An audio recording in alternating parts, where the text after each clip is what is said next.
Beveling back here, and today I am making Rebatch soap with all those soap shavings that I save up over batch after batch. It usually takes me a couple of months to fill this bucket up. It's about 2.5, maybe 3 pounds of soap shavings.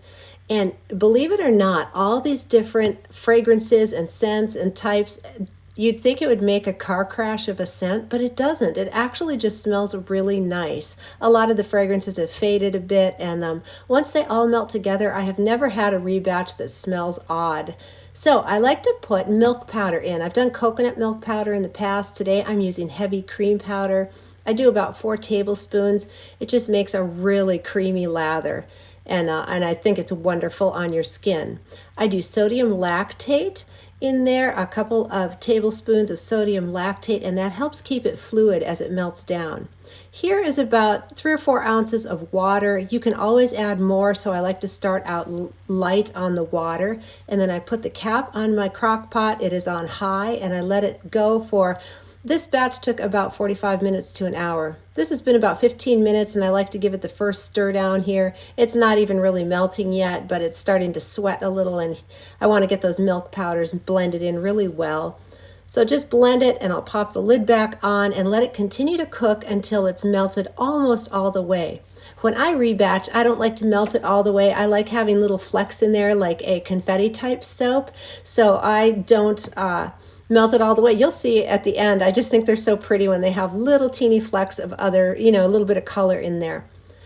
So again, with the blending, it just takes time. You just blend until it gets nice and smooth. I really do like to use a hand blender. A stick blender doesn't work very well in this. I think either hand stirring or a beater style blender like this works the best when I rebatch. So we're just waiting for it to finish melting. And once it's reached the consistency that I'm happy with, we'll go ahead and get it in the mold.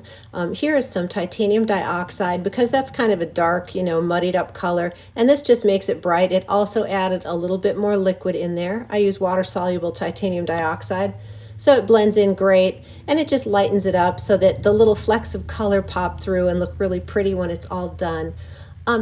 For Rebatch soap, I do not sell this in my shop because it has so many different batches in there. It has goat milk soap, coconut milk soap, aloe vera soap. It's got it all.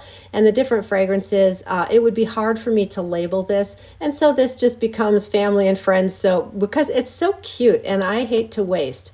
So there, after that last whipping with the beaters, I think it's a nice consistency. So the point is you got to get it in the mold fast because this cools off fast and becomes really crumbly and unworkable. I'm banging it on the ground to try and get it evened out. So you kind of, just get it in the mold as quickly as possible, bang out any air bubbles. The top of Rebatch soap is pretty rustic, but you know what? It's okay. It is what it is, and I actually think it's really cute. And again, you're utilizing all those scraps, so nothing's going to waste. So the top's not glamorous, but it's great bar soap. Now I pop it in the refrigerator overnight. You can leave it on the counter to dry, but I like to throw it in the fridge. It chills it off real quick, and it's ready to unmold the next day. It unmolds like a breeze. These are my Essential Depot standard soap molds, and I think they're wonderful.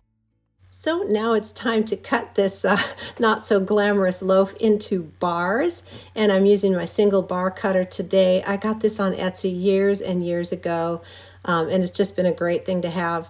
So here we go, and aren't those adorable? I just think they're so cute, and what a fabulous way to recycle all those soap shavings and not waste a bit. I love that about these. They really are nice soap because all of those different kinds of soap are in here, so I think they're quite luxurious. Anyway, I'm going to get to beveling these and make soap shavings out of my soap shaving soap. That's kind of funny. But I don't like sharp edges, so that's why I do it. And these do not need to cure because the soap shavings were fully cured, but I will let them sit for a couple of weeks and just finish drying out. You could use these right away. They're totally fine. I'll do a lather test at the end, but I added some moisture, so letting them dry for a couple of weeks will just make them nice and hard and last longer, which is always great. So I'm going to get these all shaved up and put my stamp on each bar, and that will finish them, and they will just be ready to use, or if family comes over or a friend's in need, I just pass these along, and I think they make great little gifts. So anyway, thank you for joining me today. I hope that you recycle your soap shavings also and have a wonderful day.